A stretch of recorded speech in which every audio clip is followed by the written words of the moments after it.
We can anticipate every year that we're going to have some overcrowding during flu season. We're going to have a rush, right?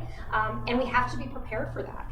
But in Ontario right now, there's no wiggle room at all. No wiggle room, but hospitals tell us they're being forced to make room as they face significant capacity pressures this flu season.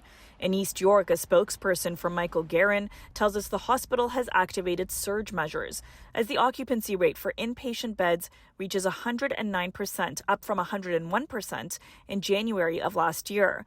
The rate for surgery beds is 124% compared to 111% last year. On average, across the province, the Ontario Hospital Association tells us hospitals were running at an occupancy of more than 105% in the first week of the year. Is that an acceptable number to you? So we always see when we have respiratory spikes, often in the winter, that our hospital partners are challenged. What I will say is our data shows that over the Christmas break, the flu has seemed to have peaked. We continue to provide vaccines. Is providing enough flu vaccines enough to handle the surge in hospitals? Well, they've artificially depressed the demand for those flu vaccines because they're doing none of the work to let people know that they're available. The minister was answering questions at an unrelated funding announcement for 18 new primary care teaching clinics across the province. This comes after they faced criticism for not delivering those clinics in time.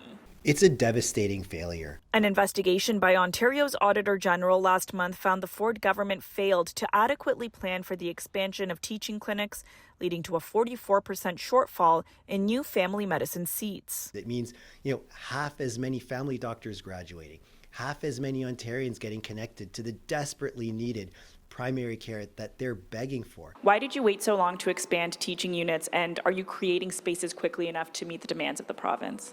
Well, in fact, when we asked Dr. Philpott to lead the primary care action team, the teaching clinic component was absolutely part of our $2.1 billion investment. We continue to do that work. I think it's absolutely outrageous that the government, despite all of their talk, continues to always be falling behind in addressing those shortages. 1.98 million Ontarians still don't have a family doctor, but the government does appear to be making some progress on that. We're told that between January and September of 2025, 275,000 people were connected with primary care.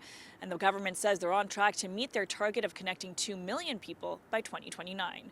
For City News, I'm Tina Yazdani.